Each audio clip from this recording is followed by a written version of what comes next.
Hey Credit Warriors, Credit Shifu here, and in this video we are going to be looking at how many points Mrs. Credit Shifu has in her accounts right now. We did do this for myself a few days ago and it was very popular, so we're repeating the same format again but with Mrs. Credit Shifu's accounts. And we are going to go from low to high, so just because we start off low, don't be disappointed. There are some accounts with quite a lot of credit card points in them later on in the video. Okay, let's get going. So first up we have Chase, and in her Ultimate Rewards account on the Chase Freedom, Mrs. Credit Shifu has 2,748 UR points. So that's a very small amount of points. You could get a $25 Sephora gift card with that if you wanted, although that wouldn't be the best quality redemption. Basically, yeah, so 2,700 points. She hasn't really been using the Chase Freedom. When I was going through her account, I discovered she hasn't even activated her quarterly categories. So basically it's just sitting there dead because she has been focusing on other stuff, okay? And you're gonna see that when we move on to talking about some of the other accounts later on in the video. Next up, we have Marriott Bonvoy, okay, the new name for the combined loyalty program, Marriott, SPG, and Ritz-Carlton. You can see here she is a Gold Elite. She got that status from the Amex Platinum, and you can see she has 6,005 points. And I really like the way this is displayed on the website. Everything's nice and clear to see.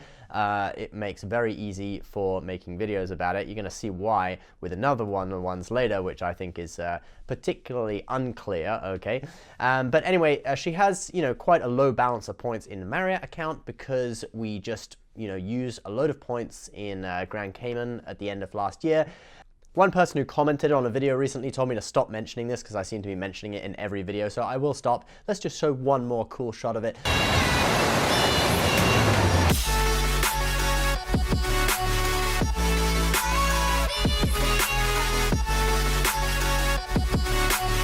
All right, I'm stopping now, okay? We need to go on another trip, so we have something new to talk about. All right, let's move on to the next account. All right, next up is American Express, where Mrs. Credit Shifu has 28,087 points in her account. Okay, so we're starting to see a little bit of an increase. Some of these points come from getting 5x on air travel, booking flights with the Amex Platinum, etc. But we did actually clear out a load of points. We had over 100,000 points in this account last year, and we used them on JetBlue to fly to that place that we went to last year that I'm not going to mention anymore, okay? And just on a side note, my Amex account, I managed to increase from 94,000 points, like about a month ago, up to 118,367 points in just 1 month. So that's an increase of over, it's like 24,000 points or so. And I did a couple of referrals for the card. So don't forget, you get 10,000 points for each referral that you do. So if you want to refer a friend, you can get 10,000 points for that. So that's a way, apart from sign-up bonuses, referrals is another way of really quickly building up large numbers of points. And you can get a maximum of 55,000 bonus points a year for doing referrals on each card. So you can go through all your cards. For me, Amex Gold card, 55,000 a year. Then we get the Hilton card. Actually, I can't remember what the amount of Hilton points is, but then, Amex Platinum, Amex Everyday. Each card can get 55,000 Amex points or equivalent per year. Just a side note though, they do send out 1099s. So officially, you have to actually pay tax on it. Although what I did this year was I deducted the annual fees as a business expense because I think that's reasonable, right? I mean, you wouldn't be able to do the referrals unless you'd paid the annual fee to get the card. So it kind of is a business expense. If they're treating the points as business, you gotta treat the annual fee as an expense. Fair game, all right? Okay, let's now move on to Hyatt, in which Mrs. Credit Shifu has 47,773 points. And she got most of these from the sign-up bonus and the spending to get the bonus on the Hyatt credit card from Chase. This is the older Hyatt credit card, not the new one. So she's like grandfathered into the older one, even though it's not open to new applicants anymore. Now, we have been thinking of using these points at a Hyatt property in Cancun, perhaps, or in Jamaica. Basically we want to use it at an all-you-can-eat, all-inclusive resort, which includes all you can eat except for lobster. So the Cancun one looks great, the Jamaica one looks great. I know I've talked about these before, so I'm not gonna, I'm not going to go over it again. We'll just show you a couple of pictures to show how cool it looks. But we may use it there, or we might use it at somewhere in Europe in the summer, because we always go to the UK in the summer. It's very quick to go over to Europe, on like an EasyJet flight that's like 1 hour long, and you can get to some really nice locations. And Hyatt did partner with the Small Luxury Hotels of the World collection, which, it's a lot of, well, it's basically what it says on the tin, small luxury hotels. And they tend to be quite reasonably priced. So we may end up using this for that, so either an all-inclusive resort or to stay in one of these small luxury hotels in Europe. Who knows? Next up, we have British Airways, which is a joint account. I'm just going to very quickly show you. This is actually from my account anyway, but it's a whole family account. So it's 52,000 British Airways Avios. But American Express and Chase can both transfer over to British Airways. So, I have 118,000.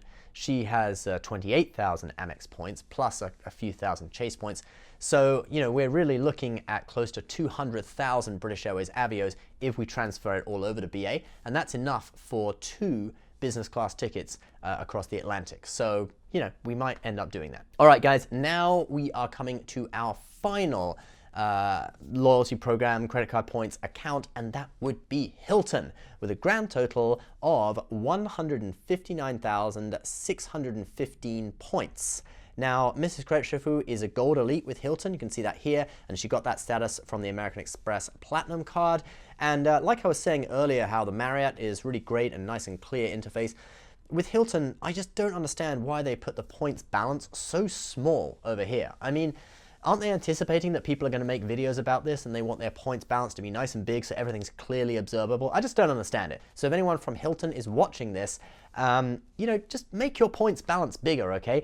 Even if you're not catering for people making videos, just for normal people, you'd want your points balance to be right there, huge, okay? Like, what's the deal with that? So with Hilton, we haven't really decided what we're going to use these points for yet. They came from the sign-up bonus of, not the sign-up bonus, the upgrade bonus from upgrading from the Ascend to the Aspire card, 150,000 points plus 9,000 for the spending associated with it.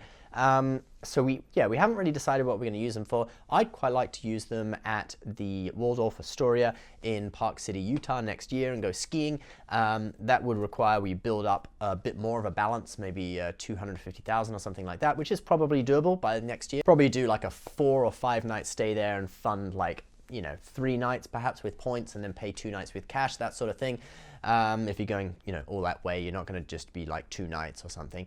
We also wanted to go to the Waldorf Astoria in Beverly Hills. That's very hard to book standard redemptions with points, but someone pointed out on our last video, there is actually a way to do it, is if you click the accessible room tab, and they're actually sold as standard redemptions. The room is a little bit different though, because it's designed for someone in a wheelchair, so it has sort of like an accessible bath with like railings and stuff and hearing aid plug-in thing on the phone and that kind of stuff. So it is a little bit different and some people might not like it. I may book it. I'll probably call the hotel first just to check it's all right that I book it, because I don't want to take a room that's intended for someone with a wheelchair if they're running out of rooms, that kind of thing. So but I think often with these they have more rooms than they need, but you might want to just check that it's okay, just being courteous. But yeah, we may end up using it either at the Waldorf Astoria in Beverly Hills or at the Waldorf Astoria in Park City, Utah, but we definitely want to stay at a Waldorf Astoria or a Conrad and really experience those high-end Hilton hotels. All right, guys, so that is a bit of a rundown of how many points Mrs. Credit Shifu has. I certainly beat her in American Express, but she blows me out of the water in terms of Hilton points. But, we do all our travel together. And that's just a little bit of a travel hacking tip. If you are a couple, combining your points to do redemptions is really great, especially in hotels, because hotels, whether it's one person in the room or 2 persons in the room, 2 people in the room, it's the same price in points generally. Obviously, flights isn't like that. Each person has their own individual seat, so if it's 2 people, it's double the amount of points. But hotel redemptions are great for getting good value when you're traveling as a couple or as a family, okay? So that's a little bit of a travel hacking tip for you there, guys. We've talked a lot about hotel cards and travel credit cards, so we will put links to some of our favorite of those 2 categories of cards in the description below. Feel free to click and learn more about what offers are out there. As always, is an affiliate link. If you want to see the advertiser disclosure, it's in the description section right at the bottom of this video. Thanks for watching, guys. Please subscribe if you're new, and we see you next time. Bye-bye.